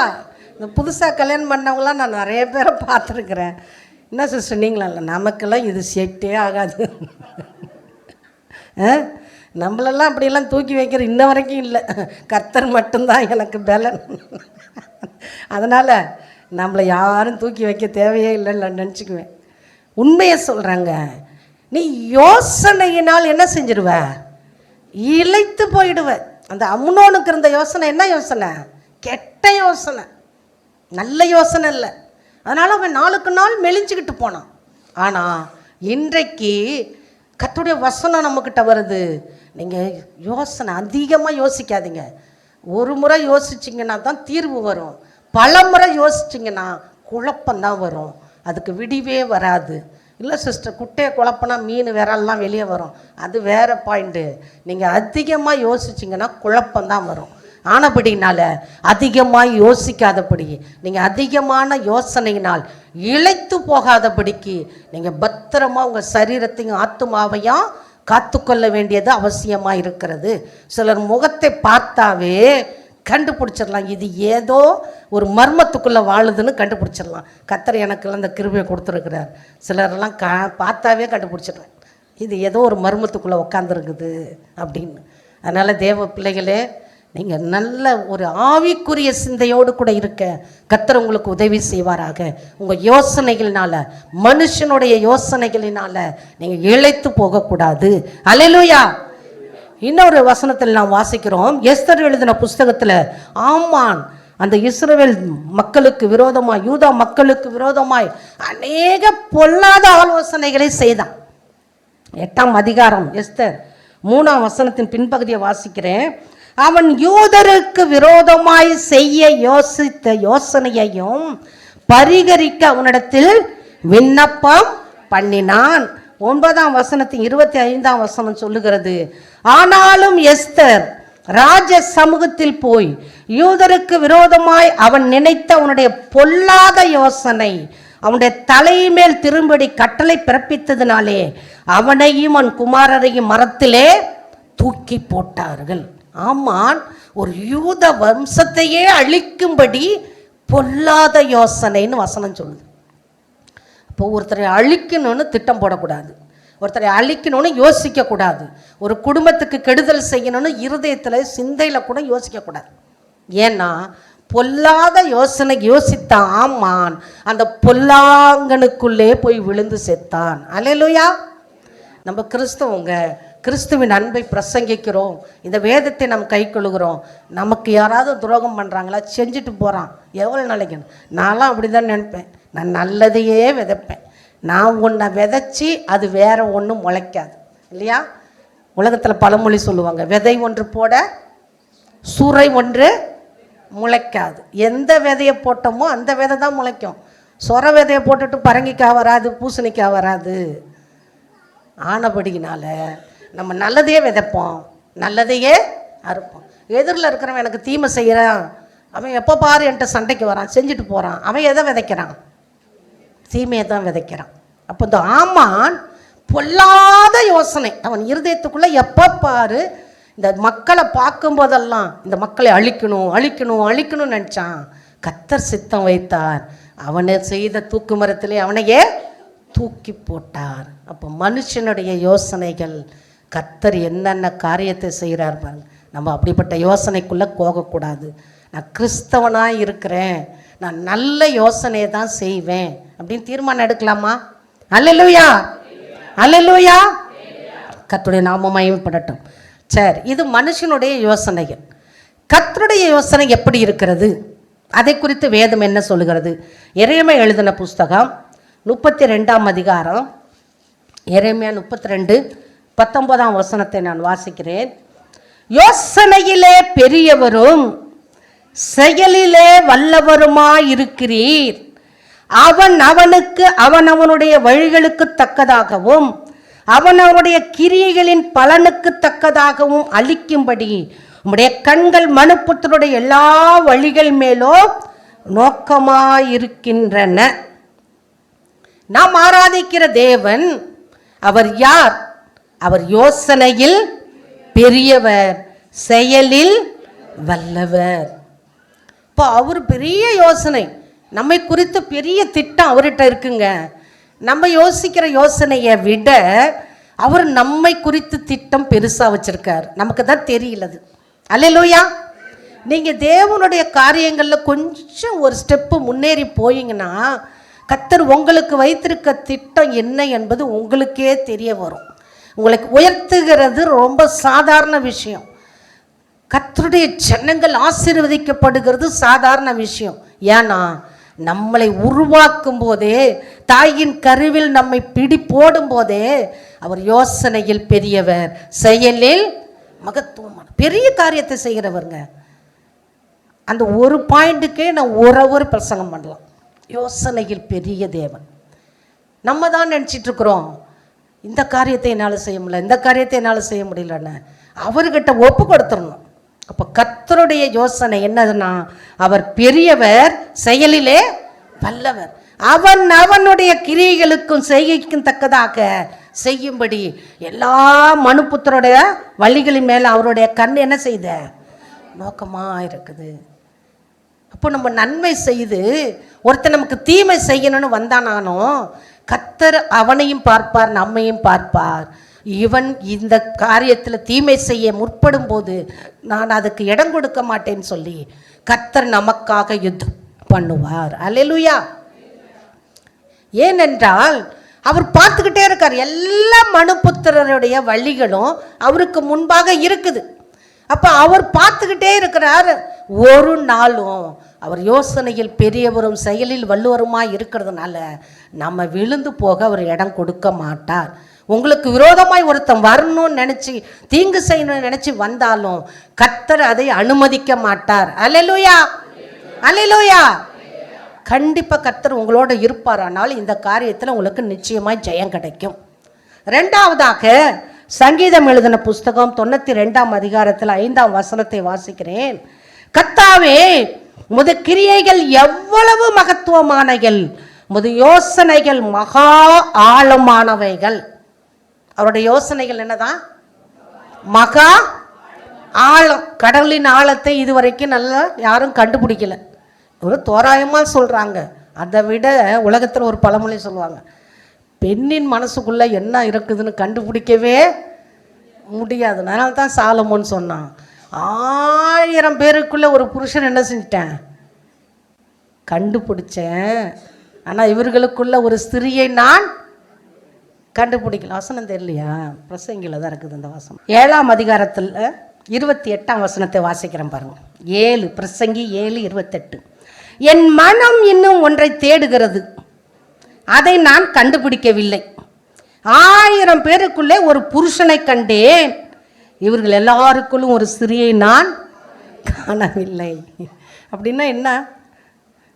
பெண்ணின் மனம் ரொம்ப ஆழமானது. மனசுக்குள்ள அநேக காரியங்களை ஒழிச்சு வச்சிருப்பாங்க, சொல்ல மாட்டாங்க. உண்மையை சொன்னால் எந்த பெண்ணும் புருஷன்கிட்டையோ பிள்ளைகள்கிட்ட உண்மையை சொல்ல மாட்டான் அப்படின்னு நீங்கள் நினச்சிக்கிட்டு இருக்கிறீங்க. என்கிட்ட எல்லாம் ஓப்பனாக தான் சொல்கிறேன்னு சொல்ல மாட்டாங்க. சில விஷயம் மறைக்கணுன்னா மறைச்சிடுவாங்க வாழ்நாளில். அது நல்லது. அல்லேலூயா. எல்லாத்தையும் உளறி கொட்டிக்கிட்டு இருக்கக்கூடாது. சில விஷயங்கள் உளறி கொட்டுனா வாழ்க்கை கெட்டு போயிடும். சில விஷயங்களே சொல்லாமலே இருப்பது நல்லது. இங்கே அதனால தான் அவன் இதை சாலமோன் சொல்லிட்டான், என் மனம் இன்னும் ஒன்றை மட்டும் தேடுதுங்கிறான். எல்லாத்தையும் தேடி முடிச்சிட்டான், ஆனால் ஒன்றை தேடுறேன். என்ன தேடுறேன்? நான் அதை கண்டுபிடிக்கல. 1000 பேருக்குள்ளே ஒரு புருஷனை கண்டேன். ஒரு புருஷனை பார்த்துட்டேன். 1000 பேரில் ஒரு புருஷன் இருந்தான். ஆனால் இவர்களுக்கு எல்லாருக்குள்ளும் ஒரு ஸ்திரியை நான் காணவில்லை. 1000 பேர் பெண்கள் இருந்தாலும் அதில் ஒரு ஸ்திரியை நான் பார்க்கலங்கிறான். அதனால தான் கர்த்தருடைய யோசனைகள் இப்படியே மகா ஆழமானவைகள். கர்த்தர் இருதயத்துக்குள்ளே வைத்திருக்கிற காரியங்கள், அவருடைய செயல் என்னன்னு நம்மளால் கண்டுபிடிக்கவே முடியாதுங்க. நம்ம நினச்சிட்டு இருக்கிறோம் கர்த்தர் நம்மளை எங்கே பார்க்க போகிறார், எங்கே கேட்க போகிறார், எப்படி நமக்கு உதவி செய்ய போகிறார். இல்லை, நம்மை குறித்த திட்டம் தீர்மானம் எல்லாம் அவர் உள்ளத்தின் ஆழத்தில் வச்சுருக்காரு. உங்களுக்கு ஏற்ற வேலை வரும்போது நிச்சயமாய் கர்த்தர் உதவி செய்வார். அல்லேலூயா, அல்லேலூயா. இன்னும் ஒரு வசனத்தை வாசிக்கலாம். 1 கொரிந்தியர் எழுதின புஸ்தகம் 4ஆம் அதிகாரத்தில் 5ஆம் வசனத்தை நான் வாசிக்கிறேன். 1 கொரிந்தியர் 4:5. ஆனதால் கர்த்தர் வருமளவும் நீங்கள் காலத்துக்கு முன்னே யாதொன்றை குறித்தும் தீர்ப்பு சொல்லாதிருங்கள். இருளில் மறைந்திருக்கிறவைகளை அவர் வெளியரங்கமாக்கி இருதயங்களின் யோசனைகளை வெளிப்படுத்துவார். அப்பொழுது அவனுக்குரிய புகழ்ச்சி தேவனால் உண்டாகும். இருதயங்களின் இருளில் இருக்கிறது, மறைந்து கிடக்கிறது, யாருக்குமே தெரியாது. நான் செய்கிற காரியம் யாருக்கும் தெரியாது. இருளில் மறைந்திருக்கிறவைகளை அவர் வெளியரங்கமாக்கி இருதயங்களின் யோசனைகளை வெளிப்படுத்துவார். மறைஞ்சி வச்சிருந்தாலும் அது நன்மையானாலும் தீமையானாலும் கர்த்தர் வெளியே கொண்டு வருவார். அல்லேலூயா, அல்லேலூயா. ஆனபடினால கர்த்தர், நான் முதல்ல என்ன பாயிண்ட் சொன்னேன், யோசனையில் பெரியவர். ரெண்டாவது, அவர் யோசனைகள் மகா ஆழமானவைகள். அடுத்தது, இருளில் இருக்கிறதை வெளிச்சத்துக்கு கொண்டு வந்து அவர் இருதயங்களின் யோசனைகளை வெளிப்படுத்துகிறவர். இன்னொன்று முக்கியமான பாயிண்ட்டுக்கு நான் வந்துட்டேன். இப்போ இந்த யோசனைகளை கர்த்தர் நமக்கு எப்படி வாய்க்க செய்தார், அது வேதத்தில் யார் கொண்டு எப்படி வாய்க்க செய்தார் என்ற ஒரே ஒரு ஸ்திரியை குறித்து நான் சொல்லி கடந்து போக விரும்புகிறேன். 1 சாமுவேல் எழுதின புஸ்தகம் 25ஆம் அதிகாரத்தை நம்ம எல்லாரும் எடுத்துக்கொள்ளலாம். இதுவரைக்கும் யோசனை என்ன, மனுஷனுடைய யோசனை என்ன, கர்த்தருடைய யோசனை என்னன்னு சொன்னோம். ஒரு ஸ்திரீ சொன்ன யோசனை மிகவும் ஒரு காரியத்தை வெற்றியாய் முடிக்க வைத்தது, ஆபத்திலிருந்து தப்பிக்க வைத்தது. அது என்ன யோசனைன்னு பார்க்கலாம். 1 சாமுவேல் 25ஆம் அதிகாரம் 33ஆம் வசனத்தை நான் வாசிக்கிறேன். நீ சொல்லிய யோசனை ஆசீர்வதிக்கப்படுவதாக, நான் இரத்தம் சிந்த வராத படிக்கும், என் கையே பழி வாங்காத படிக்கும் நீ இன்றைய தினம் எனக்கு தடை பண்ணினபடியினால் நீயோ ஆசீர்வதிக்கப்படுவாயாக. இது தாவீது அபிகாயில் அப்படிங்கிற சகோதரியை பார்த்து சொல்லுகிறதான ஒரு நல்ல வார்த்தை. அல்லேலூயா. இந்த சம்பவத்தை நீங்கள் எல்லாரும் நல்லா கவனிங்க, நான் சொல்கிறத நல்லா கவனிங்க. இந்த அபிகாயில் என்பவள் யார்? நமக்கு தாவீதை குறித்து நல்லா தெரியும். இந்த அபிகாயில் என்பவள் யார்? இந்த 25ஆம் அதிகாரத்தில் முதல் வசனத்திலிருந்து வாசிக்கும் போது, மாகோன் என்கிற ஊரில் வசித்த ஒரு கர்மேல் பருவத்தில் வாழ்ந்த ஒரு மனுஷனுக்கு பேர் நாபால், அவன் மனைவிக்கு பேர் அபிகாயில். இது பைபிள் வாசிக்கிறவங்களுக்கு நல்லா தெரியும் இந்த சம்பவம். இந்த நாபாலை குறித்து வேதம் என்ன சொல்லுகிறது என்றால், அவன் முரடனும் துராகிரதனுமாக இருக்கிறான். ரூடாக இருப்பான், ரூடு பீப்புள். அப்போ அவன் ரொம்ப முரடன், யாருடைய சொல்லுக்கு அன்னைக்கு பதில் சொல்ல மாட்டான், எதிர்த்து பேசுவான், எப்போவுமே முரட்டுத்தனமாக, காட்டு முராண்டின்னு சொல்லுவாங்க பார்த்தியா, அந்த மாதிரி அவன் வாழ்ந்தவன். ஆனால் இந்த அபிகாயில் என்கிற பேருக்கே அர்த்தம் என்னன்னா மகிழ்ச்சிக்குரியவள். அல்லேலூயா, அல்லேலூயா. அபிகாயில், நம்ம ஒவ்வொரு பேருக்கும் ஒரு அர்த்தம் இருக்குது, நம்ம எல்லார் பேருக்குமே அர்த்தம் இருக்குது, நம்ம அதை கேட்டு பெற்றுக்கொள்ளணும். அப்போது அபிகாயில் என்ற பேருக்கு அர்த்தம் என்னன்னா மகிழ்ச்சிக்குரியவள். ஒரு முரடன், அவனுடைய குறித்து வாசிக்கிறேன் பாருங்க, 3ஆம் வசனம். அந்த மனுஷனுக்கு நாபால் என்றும் அவன் மனைவிக்கு அபிகாயில் என்றும் பெயர். அந்த ஸ்திரீ மகா புத்திசாலியும் ரூபவதியுமாயிருந்தால், அந்த புருஷனோ முரடனும் துராகிரதனுமாயிருந்தான். அவன் காலேபுடைய சந்ததியான். காலேப் தேவனுக்கு முன்பாக உண்மையும் உத்தமமாய் இருந்தவன். அவன் பயங்கரமான தேவனுடைய ஆசீர்வாதத்தை பெற்றுக்கொண்டவன். அந்த சந்ததியில் வந்தவன் தான் இந்த நாபால். அதனால தான் அந்த பர்டிகுலராக காலேபின் சந்ததின்னு சொல்லப்பட்டிருக்குது. ஏன்னா காலேப் தேவனுக்கு முன்பாக பக்தி வைராக்கியமாய் வாழ்ந்து, அவன் இந்த கானான் தேசத்தை போய் சுதந்திரிக்க போகிறதுக்கு ஆட்களை, வேவுக்காரர்களை அனுப்பும்போது அதில் போனவர்களில் 12 பேரில் ஒருவன் இவன். இவனும் யோசுவாவும் தான் நற்செய்தியை கொண்டு வந்தார்கள். மற்ற 10 பேர் என்ன செய்தார்கள்? துர்ச்செய்தியை கொண்டு வந்தார்கள். இப்படி கர்த்தருக்கு முன்பாக நிற்கக்கூடிய ஒரு உண்மையுள்ள மனிதன். அப்படிப்பட்ட சந்ததியில் வந்த இவன், அவனை குறித்து வேதம் என்ன சொல்லுது? முரடனோ துராகிரதனமா இருக்கிறான், ரூடு பீப்புள். அப்போது அப்படிப்பட்டவனுக்கு எப்படியாப்பட்ட மனைவி கிடைச்சிருக்கிறா? புத்திசாலியும் ரூபவதி. ரூபவதினாவே என்னது? அழகு, முற்றிலும் அழகு. அதுக்கு பேர் தான் ரூபவதி. இப்போ இந்த அபிகாயில் எப்படி அழகாக இருந்திருப்பா? நான் யோசிக்கிறேன், ரொம்ப அழகாக இருந்திருப்பா. புத்திசாலி, புத்திசாலி அவளுடைய செய்கை, அவளுடைய வேலை, அவளுடைய கிரியைகள், இதுதான் ஒரு புத்திசாலிங்கிறத காட்டும். புத்திசாலியாக அவள் இருந்ததுனால அந்த முரடனோட குடும்பம் நடத்தினாலும் பாதிப்பில்லாதபடி குடும்பம் நடத்திட்டு இருக்கிறான். இந்த முரடன் எப்போவுமே சண்டை போடுறான்னு வச்சுக்கோங்களேன் வீட்டில். இந்த அம்மா புத்திசாலி, அதனால் அவள் என்ன செஞ்சிருவா? அவனால் ஒரு சத்தமும் வராத அளவுக்கு அமைதியாக இருந்துருவா. நீ பாட்டில் பேசு, எவ்வளோ நேரம் பேசுவியோ பேசு. அப்படி பேசிக்கிட்டே இருந்துட்டு எவ்வளோ நேரம் பேசுவாங்க?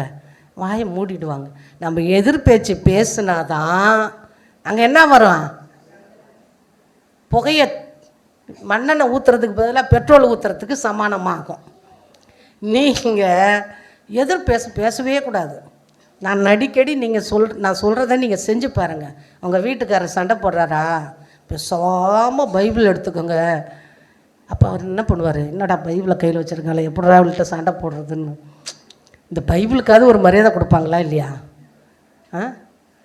கொடுப்பாங்க. செல்லை எடுத்து காட்டிங்கன்னு வச்சுக்க, செல்லை பிடிங்கி எரிஞ்சிருவாங்க. நீ செல்லை பார்த்தீங்கன்னா செல்லை பிடிஞ்சி எரிஞ்சிருவாங்க. அது ரொம்ப சிம்பிள். ஆனால் நீங்கள் பைபிளை எடுத்து வச்சுக்கிட்டு பேசாமல் உட்காந்துக்கோங்க, படிக்கிறீங்களோ இல்லையோ, தெரியுதோ இல்லையோ, பைபிளை தூக்கி வச்சுக்கோங்க, கீழே குனிஞ்சுக்கோங்க. நீங்கள் பாட்டில் இருங்க, கத்தி கத்தி முடிக்கிட்டோம். அப்புறம் என்ன செய்யலாம்? விட்டுடலாம். எவ்வளோ நேரம் கத்துவேன்? எப்போவுமே எதிர்வினை வந்தால் தான் பேசுகிறதுக்கு நிறைய காரியங்கள் என்ன செய்யும், வந்துக்கிட்டே இருக்கும். வீட்டில் சண்டை எப்படி உருவாக்கும்? மதக திறக்கிற மாதிரியாம். மதக திறந்து விட்டால் தண்ணி எப்படி ஓடும்? எப்படி ஓடும்? மதகுன்னா என்னன்னே தெரியல சிஸ்டர், நீங்கள் வேறு. நல்ல ஆற்றுல வெள்ளம், பெரிய வெள்ளம் பிரவாகித்து வரும்போது அங்கே ஒரு ஷட்ரு போடுவாங்க. அந்த தண்ணியை தேக்கி வைக்கிறதுக்கு ஒரு ஷட்ரு போடுவாங்க. அப்போது இங்கே பின்னாடி கொஞ்சம் தண்ணி மட்டும் திறந்து விடுவாங்க, அந்த பக்கம் தண்ணியை தேக்கி வைப்பாங்க. சீசன் மட்டும் என்ன செய்வாங்க, தண்ணியை திறந்து விடுவாங்க. அந்த ஷட்ரு அப்படி ஓப்பன் பண்ணோன்னே அங்கே இருக்கக்கூடிய ஃபோர்ஸில் அந்த தண்ணி என்ன ஆகும், வேகமாக ஓடி போகும். இப்படி தான் நிறைய வீட்டில் மதக திறந்து விட்ட மாதிரியே யார், அது ஆணாக இருக்கட்டும் பெண்ணாக இருக்கட்டும். நீங்கள் என்ன சிஸ்டர் நாங்கள் மட்டும்தான் சண்டை போடுறோம்மான்னு இந்த இடத்துல வந்ததுக்கு சொன்னேன். உண்மையிலே உங்கள் மனைவி உங்கள்கிட்ட சண்டை போட்டால் நீங்களும் பைபிளை தூக்கி வச்சுக்கோங்க, பிரச்சனை சால்வு. யாருக்கு பிரச்சனை இருந்தாலும் பைபிளை தூக்கி வச்சுட்டு உட்காந்துருங்க. இது நல்ல ஒரு மருந்து, சண்டையே வராது. அதுக்கப்புறம் எப்போ பாரு இவ பைபிளே தூக்கி வச்சுருக்காங்க, அதுக்கு கூட சண்டை வரும். அது யாருன்னா குடிமன்னர்கள் தான் சண்டைக்கு வருவாங்க. நம்ம ஆளுங்கள்லாம் அப்படி பைபிள் தூக்கி வச்சா சண்டைக்கு வரமாட்டாங்க. நான் விரும்புகிறேன் அப்படி செய்வாங்கன்னு. அல்லேலூயா, அல்லேலூயா. அப்போ பாருங்க, ஒரு முரடனுக்கு மகா புத்திசாலியும் ரூபவதியுமான பெண்ணு ஒருத்தி கிடச்சா. இவங்க நல்லா தான் குடும்ப வாழ்க்கை நடத்துகிறாங்க, எத்தனை வருஷம் வாழ்ந்தாங்கன்னெலாம் இல்லை வேதம். ஆனால் அவங்களுக்கு பிள்ளையும் இல்லை. அவன் எங்கே குடும்பம் நடத்தியிருக்க போகிறா இந்த முரடன்கிட்ட போயின்னு நினைக்கிறேன் நான். ஏன்னா பிள்ளையே இல்லைங்க. திடீரென்று ஒரு நாள் இந்த நாபால் தன்னுடைய இருந்த ஆடுகள், எவ்வளோ ஆடுகள் இருக்குதுன்னு அவனுக்கு வசனம் சொல்லுது பாருங்க. அவனுக்கு 3000 ஆடும் 1000 வெள்ளாடும் இருந்தது. அப்போ ஆடுங்கிறது செம்பரி ஆடாக இருக்கும், வெள்ளாடை தனியாக சொல்லப்பட்டிருக்கிறது. அப்போ 3000 ஆடு 1000 4000 ஆடு. இந்த மொத்த 4000 ஆடை வனாந்தரத்தில் வைத்து மயிர் கத்திரிக்கிறார்கள். அந்த மயிர் கத்திரிக்கிற வேலை செய்யும் போது அங்கே இருக்கக்கூடிய வேலைக்காரர்களுக்கும் நண்பர்களையும் கூப்பிடுவார்கள். அப்படி அவர்கள் கூப்பிட்டு அவர்கள் விருந்து உபசரிப்பார்கள். அந்த விருந்து உபசரிக்கும் போது இந்த தாவீதும் அவனுடைய ஆட்களும் வனாந்தரத்தில் சவுலுக்கு பயந்து ஒளிந்து வாழ்ந்து கொண்டிருக்கிறார்கள். சவுலுக்கு பயந்து ஒளிந்து வாழ்ந்து கொண்டிருக்கும் போது இந்த நாபால் மயிர் கத்தரிக்கிறான் என்று கேள்விப்பட்ட போது தாவீது தன்னிடத்தில் இருந்த ஆட்களை அனுப்பி, நாங்கள் உங்களுக்கு ரொம்ப நன்மை செஞ்சோம், நீங்கள் எங்களுக்கு எப்படியாவது எங்களோடு இருக்கிறவர்களுக்கு ஒரு ஆகாரம் கொடுங்க, நன்மை செய்யுங்க, நாங்களும் வனாந்திரத்தில் கஷ்டப்பட்டுக்கிட்டு இருக்கிறோம், உங்கள் ஆடுகள் மேய்க்க வந்த மேய்ப்பர்களுக்கெல்லாம் நாங்கள் துணையாக இருந்தோன்னு சொல்லாங்க. ஆனால் அந்த நாபால் அதை காதில் வாங்கி கொள்ளலை. அவன் எதிர்த்து பேசுகிறான். யாரோ ஒருத்தர் முன்ன பின்ன தெரியாத உங்களுக்கு நான் பண்ணுவித்த என்னுடைய விருந்தை உங்களுக்கு நான் கொடுக்க மாட்டேன் என்று சொல்லி அவர்களை அசிங்கப்படுத்தி அவமானப்படுத்தி அனுப்பிவிட்டான். இந்த வேலைக்காரர்கள் தாவீது இடத்துல போய் சொல்கிறாங்க. அப்போ தாவீதுக்கு கோபம் வருது. என்னடா இது, இவன் ஆடுகளை மேய்க்கிற இடத்துல இவனுடைய ஆடுகளுக்கு நஷ்டம் வராதபடிக்கு எவ்வளவோ பாதுகாப்பாக நம்முடைய ஆட்கள் இருந்தாங்க. ஒரு விருந்து நாங்கள் விடாய்த்திருக்கிறோன்னு சொல்கிறோம், இவங்க கொடுக்க மாட்டேங்கிறாங்களே அப்படின்னு நினச்சி தன்னுடைய கேட இருந்த மக்களெல்லாம் சரி கிளம்புங்க எல்லாம் யுத்தத்துக்கு போகலாம் அப்படின்னு சொல்கிறோம். அந்த நேரத்தில் ஒரு வேலையாள், இந்த நாமால்கிட்ட இருந்த ஒரு வேலையாள் ஓடி போய் இந்த அபிகால்கிட்ட சொல்கிறான். அம்மா இந்த மாதிரி விஷயம், அவர் ஆட்களை அனுப்புனார், நம்பால் எப்பவும் போல் சண்டை போட்டு அனுப்பிட்டாரு, இப்போ அவங்க யுத்தம் பண்ண தொடர்ந்து வந்தாங்கன்னா நம்ம இடத்துல இருக்கக்கூடிய இந்த ஆடுகளும் நமக்கு இருக்கக்கூடிய சொத்துக்கள் எல்லாத்தையும் முற்றிலும் அழித்து அவங்க என்ன செஞ்சிருவாங்க, எடுத்துன்னு போயிடுவாங்கம்மா, நீங்கள் ஏதாவது செய்யுங்கன்னு சொல்லும்போது அவள் புத்திசாலியாக இருந்ததுனால ஒரு காரியத்தை செய்தால். அவள் என்ன காரியத்தை செய்தாள் என்று சொல்லி அந்த 18ஆம் வசனத்தை நான் வாசிக்கிறேன் பாருங்க. அப்பொழுது அபிகாயில் தீவிரமாய் 200 அப்பங்களையும் 2 துருத்தி திராட்சை ரசத்தையும் சமையல் பண்ணப்பட்ட 5 ஆடுகளையும் 5 படி வறுத்த பயிற்றையும் வற்றலாக்கப்பட்ட 100 திராட்சை குலைகளையும் வற்றலான 200 அத்திப்பழ அடைகளையும் எடுத்து கழுதைகள் மேல் ஏற்றி தன் வேலைக்காரரை பார்த்து, நீங்கள் எனக்கு முன்னே போங்கள், இதோ நான் உங்கள் பின்னே வருகிறேன் என்று சொல்லி அனுப்பினாள். தன் புருஷனாகிய நாபாலுக்கு அதை அறிவிக்கவில்லை. சொல்லியிருந்தான்னு வச்சுக்க, போகாதன்னு தடுத்துருந்துருப்பான், பெரிய ஆபத்து வந்திருக்கும். அவன் ஒரு நேரத்துக்கு தான் விருந்துக்கு கேட்டான். ஆனால் இவள் கொண்டு போனதோ அதிகமான பொருட்கள். வறுத்த பயிர், அதை சாப்பிடணும். பச்சை பயிர் இருக்குங்களா, பச்சை பயிரை கடாயில் போட்டு அப்படியே வறுத்தோம்னா ஒரு ஸ்மெல் வரும். சகோதரிகளுக்கெல்லாம் சொல்கிறேன், நல்ல ஸ்மெல் வரும். அந்த ஸ்மெல் வர நேரத்தில் அதை எடுத்துடணும். அதை எடுத்து நீங்கள் துவையலாக அரைச்சி சாப்பிடலாம். அதை மிக்சியில் போட்டு 1-2 உடச்சி தோலை கொஞ்சம் நீக்கிட்டு கஞ்சியாக வச்சு சாப்பிட்லாம், அரிசியோடு சேர்த்து. அதை அவிச்சு சாப்பிடலாம். சர்க்கரை வெல்லம் போட்டு சாப்பிட்டா ரொம்ப டேஸ்ட்டாக இருக்கும். அதில் ஃபுல் புரோட்டீன் இருக்குது, ரொம்ப உடம்புக்கு நல்லது. எங்கள் ஊர்லெல்லாம் எங்களுக்கெல்லாம் தீனி பண்டமே அதுதான். ஏன்னா எங்கள் ஊரில் கிடைக்கும், அது விளையும், பச்சை பயிறு உளுந்து விளையும். அதனால் நாங்கள்லாம் அதிகமாக சாப்பிட்ருக்கோம் அது புரோட்டீன். இப்போ இருக்க பிள்ளைகளுக்கெல்லாம் வெறும் லேசையும் குர்க்கரையும் வாங்கி கொடுத்துக்கிட்டு இருக்கிறீங்க. இதெல்லாம் செஞ்சு கொடுங்க, கர்த்தர் உங்களை ஆசீர்வதிப்பாக. 2வது, திராட்சை வற்றல், உலர் திராட்சை. நம்ம கருப்பு திராட்சையாக இருக்கட்டும், அது பச்சை திராட்சை இருக்குது, இது உலர் திராட்சை. இந்த உலர் திராட்சை சாப்பிட்டாலும் நமக்கு ஹீமோகுளோபின் லெவல் கூட ஏறும். இதெல்லாம் கூட சாப்பிடுவோம். அத்திப்பழத்தை வற்றல் சாப்பிடுவீங்களா? யாராவது சாப்பிட்ருக்கீங்களா? அத்திப்பழம் சாப்பிட்ருக்கோம், வற்றல் காய வச்சது. ஒரே ஒரு சகோதரி மட்டும் தான் கையெழுத்து, நான் கூட சாப்பிட மாட்டேன். அது அந்தளவுக்கு அந்த டேஸ்ட். ஆனால் அந்த அத்திப்பழத்தை தேனில், அந்த வத்தலை தேனில் ஊற வச்சு சாப்பிட்டிங்கன்னா ரொம்ப ஸ்ட்ரென்த்து, ரொம்ப ரொம்ப ஸ்ட்ரென்த்து. பாருங்களேன், வனாந்தரத்தில் இருக்கவங்க நிறைய புசிக்க முடியாது, எவ்வளோ ஞானமாக அவன் எடுத்துகிட்டு போயிருக்கா பாருங்கள். இந்த அத்திப்பழமும் இந்த திராட்சை ரசமும் ஒரு ஆபத்தில் இருக்கிறவனுக்கு, உயிர் போகிற நிலைமையில் இருக்கிறவனுக்கு கொடுத்தா, அதுக்கு வேதத்தில் ஆதாரம் இருக்குது, அதை இன்னொரு நாளைக்கு பிரசங்கம் பண்ணலாம். அதை கொடுத்தா அவனுக்கு உயிர் வருங்க. ஏன்னா எசேக்கியா ராஜா அவன் மரண தருவாயில், அவன் முதுகில் ரொம்ப பாடுபட்டு கஷ்டப்பட்டு இருக்கும்போது அவனுக்கு என்ன போட்டாங்க? அத்திப்பழத்தோட அடையை எடுத்துகிட்டு வந்து தான் அவன் முதுகில் என்ன செஞ்சாங்க? 10 போட்டாங்க. அவன் சுகமானான்னு வசனம் இருக்குது. அப்போது அதில் சுகமாக்கும் வல்லமை அந்த அத்திப்பழத்தில் இருக்குது. அத்திப்பழம் இப்போ சீசனில் கிடச்சிச்சின்னா பாக்ஸில் வைக்கிறாங்க, வாங்கி சாப்பிடுங்க, ரொம்ப நல்லது. ஏன் இதெல்லாம் காரியத்தை நான் சொல்கிறேன்னா, இங்கே வருது வேதத்தில். நம்மளாம் நிறைய விஷயங்களை சாப்பிடாமே இருக்கிறோம். இங்கே இந்த மகா புத்திசாலிங்கிறதுனால வனாந்திரத்தில் வச்சு எதை சாப்பிட்டா கெட்டு போகாத பொருட்கள், ஏற்கனவே உலர் திராட்சை, அந்த அத்திப்பழ வற்றல், இதெல்லாம் என்னது? காய்ந்தது, அது கெட்டு போகாது. அப்போ அவங்களுக்கு எவ்வளோ நாளைக்கு சாப்பிட்லாமோ அவ்வளோ நாளைக்கு அதை புசிக்கலாம் என்று சொல்லி ஞானமாய் யோசித்து, புத்தியாய் யோசித்து, இவைகள் எல்லாவற்றையும் வேலைக்காரனிடத்தில் கொடுத்து நாபாலுக்கு தன்னுடைய கணவனுக்கு சொல்லாமல் பின்னும் அவள் கடந்து போனாள். அங்கே போய் அவள் புத்திசாலியாய் மாறின காரியத்தை நான் சொல்லுகிறேன், வாசிக்கிறேன் பாருங்க. 31ஆம் வசனத்தை நான் வாசிக்கிறேன். நீ விருதாவாய் இரத்தம் சிந்தாமலும் என் ஆண்டவனாகிய நீர் பழி வாங்காமலும் இருந்தது உண்டானால், அப்பொழுது என் ஆண்டவனாகிய உமக்கு துக்கமும் இராது, மன இடரலும் இராது. கர்த்தர் என் ஆண்டவனுக்கு நன்மை செய்யும்போது உம்முடைய அடியாளை நினைப்பீராக என்றால், அப்பொழுது தாவீது அபிகாயிலை நோக்கி, உன்னை இன்றைய தினம் என்னை சந்திக்க அனுப்பின இஸ்ரவேலின் தேவனாகிய கர்த்தருக்கு ஸ்தோத்திரம், நீ சொல்லிய யோசனை ஆசீர்வதிக்கப்படுவதாக. தன் கணவனை குறித்து அவள் முன்னாடி ஒரு வசனத்தை சொல்கிறா. அவனை ஒரு பொருட்டா என்னாதீங்க ஐயா, அவன் ஒரு முரடன் தான், அவனுக்கு பைத்தியமும் இருக்குதான். அவன் வசனம் பாருங்க, 25ஆம் வசனம் பின்பகுதி. மனுஷனை ஒரு பொருட்டாக எண்ண வேண்டாம், அவன் பெயர் எப்படியோ அப்படியே அவனும் இருக்கிறான். அவன் பெயர் நாபால், அவனுக்கு பைத்தியமும் இருக்கிறது. உம்முடைய அடியாளாகிய நானும் என் ஆண்டவன் அனுப்பின வாலிபரை காணவில்லை. அவனுக்கு பைத்தியம் இருக்குது ஐயா, அதனால தான் அவன் அப்படி நடந்துக்கிட்டான். தயவுசெய்து நீர் எங்கள் மேலே இறக்கம் வையன்னு சொல்லி அவள் எல்லா வெகுமதியையும் தாவீதுக்கு கொடுத்து, நீர் யுத்தம் பண்ண வர வேண்டாம் அப்படின்னு சொல்லு.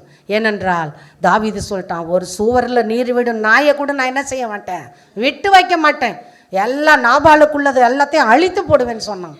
அவ்வளோ மகா புத்திசாலியாக இருந்ததுனால நீ யுத்தம் பண்ண வராதிங்கன்னு சொல்லி அவள் சொல்லிட்டு ஒரு வார்த்தை சொல்லிட்டு போனா, நீங்கள் ஆசீர்வாதமாக இருக்கும்போது, நீங்கள் ராஜாவாக மாறும்போது, அடியாளை நினைத்து கொள்ளுங்கன்னு சொல்லிட்டு போனான். அப்போ தான் அவன் சொன்னான், உன் யோசனை ஆசீர்வதிக்கப்படுவதாக, நீயோ ஆசீர்வதிக்கப்படுவாயாகன்னு சொல்லி அனுப்புனான். இந்த வர்த்தமானங்கள் நடந்து அவள் வனாந்தரத்தில் போய் எல்லாவற்றையும் கொடுத்து வீட்டுக்கு திரும்பி வந்து ராத்திரியெல்லாம் பார்த்தாலாம் அவன் குடிச்சு வெறிச்சு வெறியோடு இருந்தான்னு வசனம் சொல்லுது. அவன் மதுபான பிரியனாக இருந்திருக்கிறான். இப்போ மதுபான பிரியனாக இருக்கிறதுனால இந்த மகள் சொல்லுகிற காரியங்கள் அவனுக்கு புரியலை. அப்படிப்பட்ட சூழ்நிலையில் காலையில் பொழுது விடிஞ்சு சொல்கிறான். அவனுடைய இருதயத்தில் பயங்கரமான வேதனை வந்துச்சு. ஐயோ நம்ம தப்பு பண்ணிட்டோம். அவன் இருதயம் கல்லாகி 10 நாள் கழித்து அவன் என்ன செஞ்சிட்டான், செத்து போயிட்டான். அப்போது நல்ல காரியம் செய்கிறவங்களை கர்த்தர் ஆசீர்வதிப்பார். கெட்ட காரியங்களை செய்கிறவங்கள அவங்களுடைய நினைவுகளே அவங்கள என்ன செய்யும், சாகடிக்கும். நாபால போய் இந்த தாவீது சண்டை போடலை. அபிகாயில் ஒரே ஒரு வார்த்தை தான் சொல்கிறான், இந்த மாதிரி ஆயிருக்கும், நீ இப்படிப்பட்ட காரியத்தை செஞ்சிட்டியேன்னு. அவன் இருதயம் என்ன ஆச்சுன்னா பாருங்கள், 37 வாசிக்கிறேன். பொழுது விடிந்து நாபாலின் வெறி தெளிந்த பின்பு அவன் மனைவி அந்த வர்த்தமானங்களை அவனுக்கு அறிவித்தாள். அப்பொழுது அவன் இருதயம் அவனுக்குள்ளே செத்து அவன் கல்லை போலானான். கர்த்தர் நாபாலை வாதித்ததினால் ஏறக்குறைய 10 நாளுக்கு பின்பு செத்து போனான். செத்துட்டான். 10 நாள் தான் கேப்பு. இந்த 10 நாளுக்குள்ளே செத்து போனான். நாபால் செத்துட்டான்னு தாவீதுக்கு விஷயம் போயிடுச்சு. இப்போ தாவீது என்ன செய்கிறார், உடனே அபிகாயிலை முறையாக விவாகம் பண்ண ஆட்களை அனுப்பினார். அவள் இதோ நான் ஆண்டவருக்கு அடிமைன்னு அந்த வசனத்தை வாசிக்கிற பாருங்க 41. அவள் எழுந்திருந்து தரை மட்டும் முகம் குனிந்து, இதோ நான் என் ஆண்டவனுடைய ஊழியக்காரரின் கால்களை கழுவத்தக்க பணிவிடைக்காரியாகி அவருடைய அடியாள். இவ்வளோ ஒரு தாழ்மையாக இருப்பான்னு நினச்சி பார்க்கலாம். ஆபிகாயிலனோட தாழ்மை எனக்கு ஆச்சரியமாக இருக்குது. அவள் மகா ரூபவதி, மகா புத்திசாலி, அப்படிப்பட்ட ஒரு திறமையான ஒரு பணக்காரியாக இருக்கிறாள். பணம் வசதி, 4000 ஆடு இருந்துச்சுன்னா நிச்சயம் பணம் இருக்காமா இல்லையா? அவள்கிட்ட வசதி வாய்ப்புகள் நிறைய இருந்திருக்கும். அப்படிப்பட்ட ஒரு பணக்காரி, வசதியோடு வாழ்ந்தவள். அவள் சொல்லுறா, உம்மை விவாகம் பண்ண தாவீது விரும்புகிறார்னோன்னு அவள் தன்னை ஊழியக்காரருடைய கால்களை கழுவத்தக்க பணியுடைக்காரு. அவர் ராஜாவுடைய கால்களை கழுவலன்னு சொல்கிற, அவருக்கு ஊழியம் செய்கிற ஊழியக்காரருடைய கால்களை கூட நான் கழுவத்தக்க நான் பணிவிடை செய்வேன் சொல்லி அவள் கடந்து போய் அந்த தாவீதை விவாக முறையாய் செய்து வாழ்ந்தாள் என்று அவளுக்கு ஒரு குமாரன் பிறந்தான் என்று வேதம் சொல்லுகிறது. அருமையான தேவஜனமே, அந்த அபிகாயிலை போல நல்ல யோசனைகளை சொல்லணும். சகோதரிகள் விசேஷமாய் நல்ல யோசனைகளை சொல்லுங்கள். உங்கள் கணவன்மாருக்கு நீங்கள் சொல்கிற யோசனை பரவாயில்லையே, நமக்கு கூட இந்த யோசனை வரலையே, இவங்க இப்படி நல்லா யோசித்து சொல்கிறாங்களேன்னு சொல்கிற அளவுக்கு நீங்கள் நல்ல யோசனை சொல்லணும். அங்கே போய் நீ சண்டை போடு, அவனை போய் பாரு, இவனை போய் பாருலாம் ஆலோசனை சொல்லாதீங்க. நான் சொன்னேன், உங்கள் யோசனையை கர்த்தரிடத்தில் என்ன செய்யுங்க, முதல்ல ஒப்பு கொடுங்க. நல்ல யோசனை செய்து யுத்தம் பண்ணுங்க. நல்ல யோசனை செய்யுங்க. முதல்ல கர்த்தரிடத்தில் ஒப்பு கொடுங்க. உங்கள் செய்கையை கர்த்தரிடத்தில் கொடுங்க. கர்த்தருடைய யோசனைகள் மகா ஆழமானவைகள். நம்மை குறித்த ஒரு பயங்கர திட்டங்களை வைத்திருக்கிறார். அப்படிப்பட்ட திட்டங்களை செயல்படுத்தணும்னா இந்த அபிகாயிலை போல கணவன் எப்படி இருந்தாலும் பரவாயில்ல, நீங்கள் புத்திசாலியாக இருங்க, கர்த்தர் உங்கள் குடும்பத்தை கட்டுவார். அல்லேலூயா, அல்லேலூயா. ஒரு ஸ்திரீ, அதனால தான் வேதம் சொல்லுது, புத்தியுள்ள ஸ்திரியோ தன் வீட்டை கட்டுகிறாள். நீங்கள் புத்திசாலியாக இருங்க.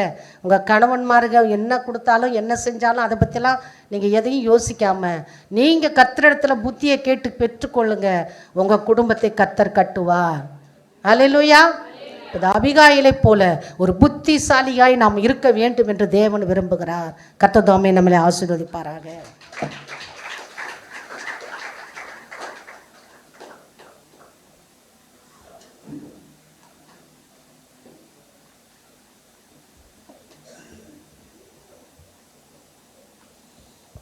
அல்லேலூயா. எல்லாருக்கும் செய்தி புரிஞ்சுதா?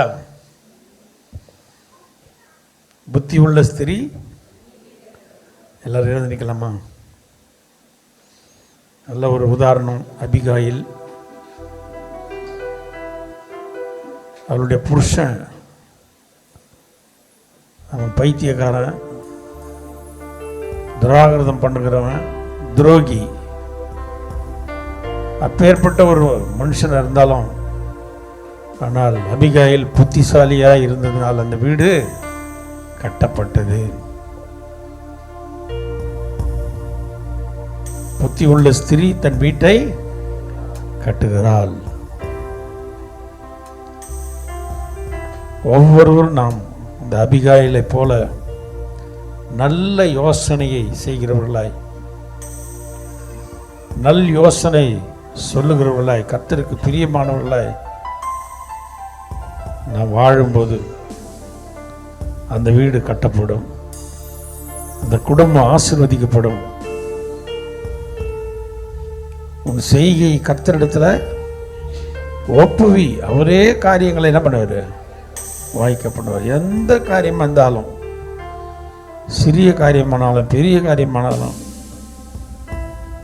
தாவீது கர்த்தரிடத்துல போய் விசாரிப்பான், ஆண்டவரே நான் போகலாமா வேணாமா, இது எனக்கு கிடைக்குமா கிடைக்காதா, இதில் நான் வெற்றி பெறுவேனா பெற மாட்டானா. ஒவ்வொரு காரியத்தையும் ஆண்டவர்கிட்ட அவன் கேட்டு கேட்டு விசாரித்ததால்தான் தாவீதை குறித்து வேதம் சொல்லுகிறது, தாவீது ஒரு புத்திசாலியாய் வாழ்ந்தான். அவன் புத்திசாலியாக இருந்ததுனால்தான் அவன் போன இடத்துலெல்லாம் கர்த்தர் வெற்றியை தந்தார். அவன் போன இடத்துலெல்லாம் கர்த்தர் அவனை காப்பாற்றினார். சகோதரிகளுக்கு மட்டும்தான் இது அப்படின்னு இல்லை, சகோதரர்களும் புத்திசாலிகளாய் நாம் வாழ வேண்டும். தாவீது புத்திமானா இருந்தான், கர்த்தர் அவனோடு கூட இருந்தார். ஒவ்வொரு காரியத்திலும் புத்திமானாய் வாழ்ந்தான். கர்த்தர் ஒவ்வொரு நாளும், ஆண்டவரே எனக்கு நல்ல ஆலோசனை சொல்லுங்க, இந்த காரியத்தை நான் செய்ய போகிறேன், இதை செய்யவினா இதை செய்தால் எனக்கு வாய்க்குமா வாய்க்காதா, இங்கே போனால் எனக்கு வெற்றி பெறுவேன் நான் பெற மாட்டேன்னா, இதை நான் செய்து முடிப்பேனா முடிக்க மாட்டேன்னா. ஒவ்வொரு நாளும் தேவனுடைய ஆலோசனை அவன் கேட்டதுனால அவன் சுய புத்தியின் மேல் அவன் சாய்ந்ததே கிடையாது. அருமையான சகோதரர்களுக்கு ஆண்டவர் தாவீதை ஒரு முன் உதாரணமாய் வைத்திருக்கிறார். சகோதரிகளுக்கு அபிகாயிலை முன் உதாரணமாக வைத்திருக்கிறார். நம்ம எல்லாரும் ஆண்டவருடைய முகத்தை நோக்கி பார்த்து, ஆண்டவரே தாவீதை போல புத்திசாலியாய் புத்திமானாய் நான் வாழ வேண்டும், இந்த அபிகாயிலை போல நல்ல யோசனை பண்ணுகிற ஒரு ஸ்திரியாய் நான் வாழ வேண்டும் ஆண்டவரே, என் வீடு கட்டப்பட வேண்டும் ஆண்டவரே, பரிசுத்தமும் கிருபை நிறைந்த நல்ல ஆண்டவரே, இந்த நாளில் கூட ஆண்டவரே நல் யோசனை எங்களை காப்பாற்றும் என்று சொன்னீரப்பா. நல்ல யோசனை பண்ணி நாங்கள் யுத்தம் பண்ணுகிறவர்களாய் இந்த பூமியில், ஆண்டவரே பூமியில் போராட மனுஷனுக்கு குறிக்கப்பட்ட நாட்கள் உண்டல்லவோ என்று வேதம் சொல்லுகிறது. ஆண்டவரே இந்த பூமியில் நாங்கள் போராடி கொண்டிருக்கிறோம் ஆண்டவரே, அநேக யுத்தங்களை நாங்கள் செய்து கொண்டிருக்கிறோம். நாங்கள் யுத்தம் பண்ணுகிற ஒவ்வொரு நாளும் எங்களை நல் யோசனை செய்து யுத்தம் பண்ணி நாங்கள் காப்பாற்றப்பட வேண்டும் ஆண்டவரே. இந்த பூமியில் வாழ்கிற இந்த வாழ்க்கையில் நாங்கள் வெற்றியை, ஆசீர்வாதத்தை சுதந்திரித்து கொள்ள வேண்டும் ஆண்டவரே. எங்களுக்கு விரோதமாய் கிரியை செய்கிற அசுத்த ஆவிகள், அந்தகார வல்லமைகளை, சத்ருவின் கிரியைகளை நாங்கள் இயேசுவின் நாமத்தினால ஜெயிக்கத்தக்க பலனை கர்த்தர் எங்களுக்கு உண்டாக்குங்கப்பா. தாவீதுக்கு இருந்த அந்த நல்ல புத்தியும், அந்த அபிகாயிலுக்குள்ள இருந்த நல்ல அந்த புத்தி எங்களுக்கு வேணும் ஆண்டவரே. அப்படி நாங்கள் இருந்து எல்லாவற்றையும் ஜெயிக்க எங்களுக்கு கிருபை தாரும். அப்படி செய்ய போகிற அதுக்காக நாங்கள் நன்றி செலுத்துகிறோம். சகல துதியும் கனமும் மகிமையும் ஒருவருக்கே நாங்கள் செலுத்துகிறோம். இயேசுவின் நாமத்தில் ஜெபிக்கிறோம் பிதாவே. என் ஆத்துமாவே கர்த்தரை ஸ்தோத்திரி, என் முழு உள்ளமே பரிசுத்த நாமத்தை ஸ்தோத்திரி. என் ஆத்துமாவே கர்த்தரை ஸ்தோத்திரி, கர்த்தர் செய்த சகல உபகாரங்களை மறவாதே.